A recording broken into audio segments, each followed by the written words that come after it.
I'm here to talk about two audiences, one game, Shattered Planet on mobile and Steam.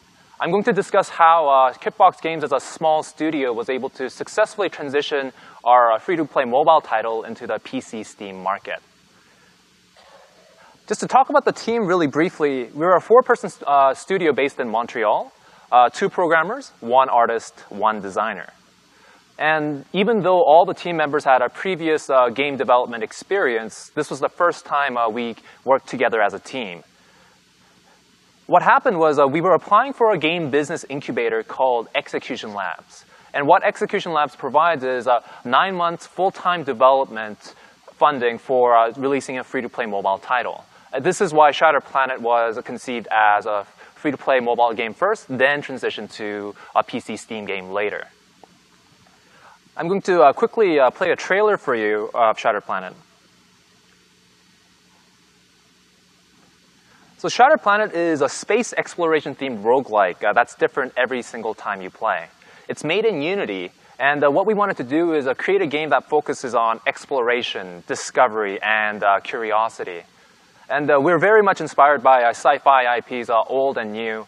And the levels are procedurally generated with chock full of strange items, weapons, and creatures, so that it's different every single time you play. It was released as a free-to-play title on iOS and Android, and eventually we released it as a $15 premium game on PC.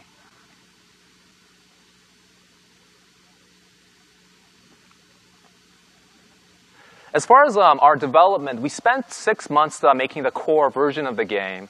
And then 2 months after that, in March 2014, we did our first global launch on iOS. In April, we did our global launch on Android for a total of 435,000 lifetime downloads on mobile. By contrast, we spent 3 months doing our PC release. And in terms of unit sales, we got 10,700. But you'll notice that in terms of lifetime revenue, less than 20% came from mobile, and 83% came from the Steam release.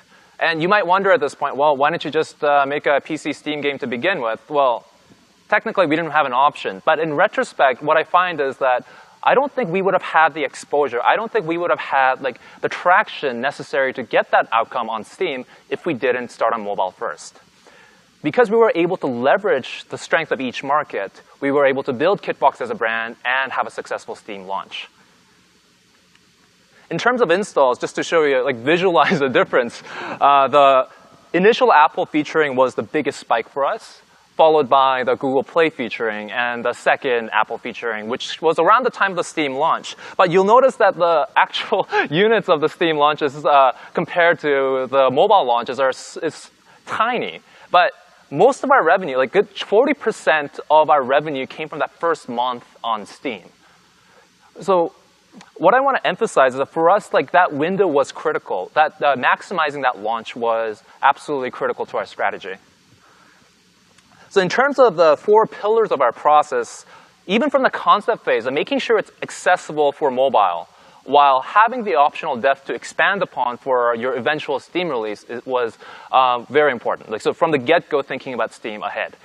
Second, maximizing compatibility throughout mobile development so that the cost of transition as far as fixing features or replacing them is minimized, and you focus your entire energy on making the PC release awesome.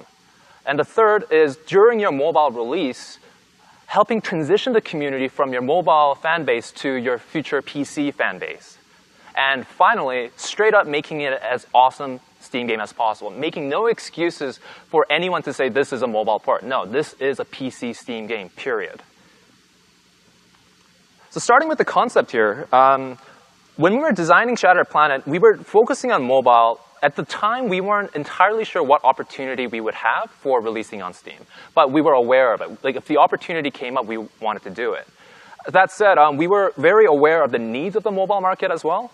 We knew that the session length had to be very short, 1 to 2 minutes, and the user experience had to be streamlined and simplified. And so that's why we made a roguelike. which sounds crazy because it's the most hardcore genre imaginable, right? Permadeath, obscure survival mechanics are, the common tropes in like roguelikes. But what we realized was that since we wanted to make a game about discovery, the proceduralness of roguelikes was a good fit. But furthermore, the session length-wise, because roguelikes are level-by-level experiences, it could map easily into the session length window that we wanted. Furthermore, as far as the user experience, we've managed to simplify the input down to just like tap to move, tap to click, tap to do anything in the game. So, even if you knew nothing about the game, as long as you're just hammering away at the screen, something interesting will happen.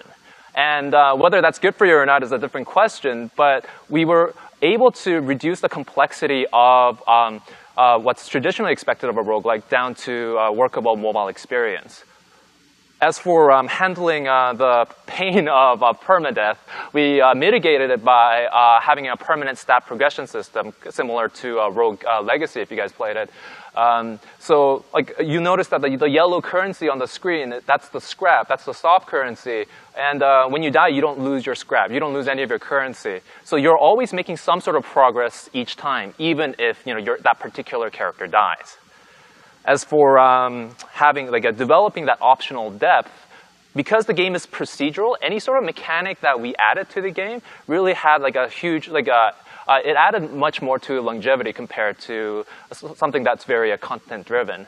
And the game, because it's a roguelike, because it's about spacing, it's about using items at the right time, there's a surprising amount of tactical gameplay. You'll notice that the explorer in that shot, he's surrounded by fire.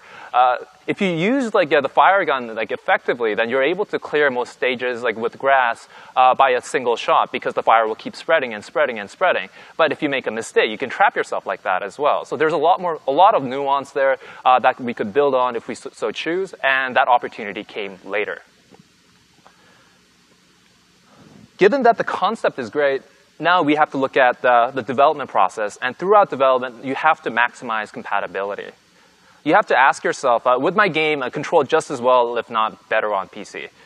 If you're making a swipe-based platformer, how much of that is going to have to be replaced by gamepad controls or keyboard controls, right?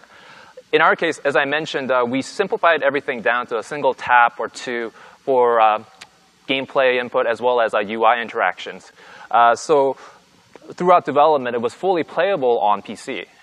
Even though we still had to improve certain UI elements on the eventual PC release, we were able to focus on the improvements rather than trying to fix things that are just straight up broken. On a similar note, for social features, it would have been nice to have a versus mode or a Facebook integration and friend lists and such, but for us, even though having more people come into the game or retaining those players would have been nice, we chose to focus on the most lightweight features possible to reduce the amount of things that we'd have to re-implement for the PC release. So achievements, leaderboards, common features on all three platforms, and really easy to do. So again, during transition, we were able to just focus on making the gameplay better. Given that your development process has gotten you to your mobile release and it's all compatible so far, then now you have to focus on the community transition. So just to give you a sense of what was going on in our heads at the time, when we did our global launch on iOS, what happened was we quickly realized that the revenue from it is not going to be enough to sustain our studio. Even if we released a paid version on mobile, it still wouldn't be enough to sustain the studio. So we chose to see the mobile release as primarily for community building. And to do so, we did everything we could to demonstrate goodwill to our future audience. We focused on retention and user experience, and we took a really, really light-handed approach to monetization. One particular thing we did was actually directly send our mobile traffic to our Steam page. When we were doing the Greenlight campaign for Shattered Planet PC release, we ran an ad in-game showing the ad you see on the far left there. And if you tap on it, it would take you to our Greenlight page so that you could thumbs up, upvote us instantly. Similarly, during our launch, again, straight to the Steam store. And even for our current title, Moon Hunters, when we were running our Kickstarter campaign back in September, we ran the ad so that people could support us directly from our Stratoplanet mobile game. So the main idea here is that instead of converting free players into paid players, we were converting them from free mobile players to PC players. As far as monetization, we chose a very, very light-handed approach because we know that the Steam audience is very fickle and they're very sensitive to certain policies. So in our case, Shattered Planet is completely playable without paying a cent. Most of the progression is handled by player skill. And I mentioned the permanent stat progression earlier. But all the stats in the world won't do you much good if you don't know how to run away from things or time when to attack. And even if you wanted to buy your way through the game by gaining a lot of stat boosts, we only have a one-time purchase for that Captain Pack. That's the only in-app purchase that gives you the soft currency. So again, you're either going to have to grind or get better at the game. As far as the premium currency, what it does is it randomly generates a piece of equipment for you, whether it's a weapon or a helmet piece. And what that does is it gives you a significant stat boost for one particular run. And again, that might help you in that run. But if you don't have the survival skills to make most of it, then it's gone. One thing we considered was allowing players to revive themselves during a run using crystals, but this is something we chose not to do, specifically because it would literally make the game pay to win. The game is about progression. The game is about exploring farther, seeing new things, and by tying the premium currency to something that will allow you to progress infinitely was something that we knew that the audience would not, our future audience would not receive very well. And that choice paid off in the end, because if you look at our Steam forums, on the thread on the left there, here's a case of someone who's very misinformed about the difference between our PC release and our mobile release. He's convinced that the PC release will be paid up front and still have an in-app purchase store in the back, which wasn't true. But instead of us having to defend, what's in our Steam page description, a fan comes up and explains that even on the mobile version, which has has an in-app purchase store for real, he didn't have to pay a cent to play the game, and he's excited for the PC release of the game.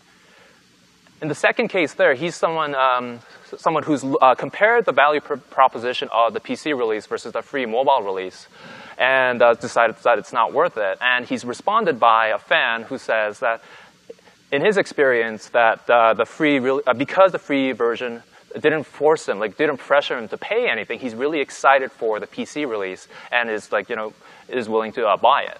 So again, the idea here is that we weren't trying to squeeze our super fans on mobile for every last cent we could get. Instead, we're trying to convert our free users on mobile to our PC fan base. Given that the fan base is ready for you, you still have to make your PC version awesome. And there's some natural benefits by straight up releasing on PC. It's going to have higher resolution. It's going to have a better performance. And removal of IAP is a feature for certain people.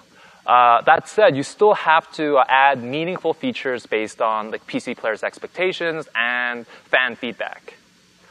So this is a screenshot of our mobile UI versus our PC UI. And at first glance, it doesn't seem that different, but you'll notice that, of course, the UI elements are much, much smaller on the PC release. Even though the resolutions are relatively similar, the physical screen size is much, much smaller on mobile. So giant buttons are, clear giveaway that it's a lazy port. So we made sure to rescale everything. Similarly, you'll notice that the inventory is moved from the right hand of the screen to the bottom. Again, it made sense on mobile because your right hand would be right along the edge of the screen, but on PC, it's conventional to have it have hotbars at the bottom or ability bars at the bottom. Just little things like that, adding hover states to everything so that you don't have to click to see. That's a giveaway because on mobile you have to tap on everything, right? So just little features like that to improve the experience helps convince players that this is a legitimate PC game. As far as adding features, what we did was we had a list of features that we wanted to expand upon or build for the PC release. But we solicited community feedback on which ones we should prioritize. On the left there is our class system. So on mobile, we just had a cosmetic costume system. But the community really wanted us to expand on it to be like full-blown, like separate stat progression, unique abilities for each of the characters. Similarly, on the right there, that's the pet system. So it's kind of like a Pokemon style. We have a capture gun. You finish off an enemy with a capture gun, and it's infinitely clonable from your ship now. Both of these features, they were relatively cheap to produce because all the components, all the art assets already existed anyway. And all the AI behaviors, again, like a lot of that stuff is just reusing what you got.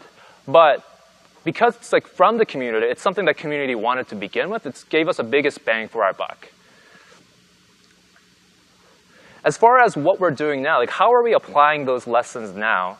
As I mentioned, Moon Hunters, our current project had a Kickstarter campaign back in September, and we promoted it by directing our Shattered Planet fan base on mobile to the Kickstarter page.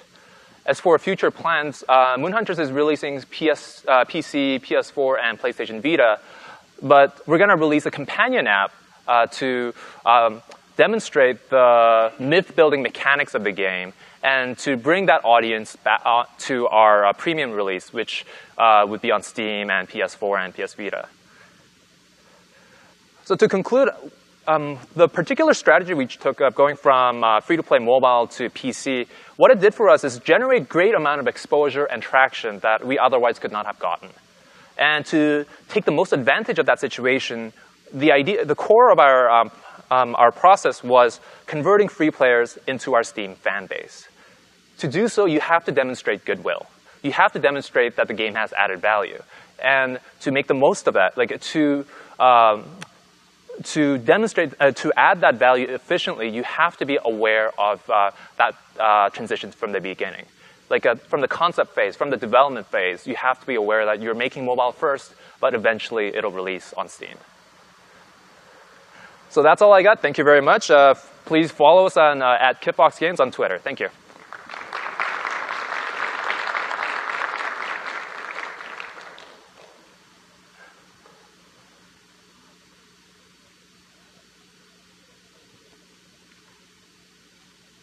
Any questions? Yeah, go for it. Yeah.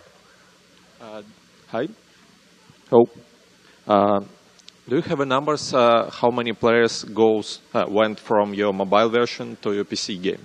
We couldn't find an accurate system for measuring that conversion rate, so no, we do not have the numbers for that. Okay. Yep. Okay, thank you.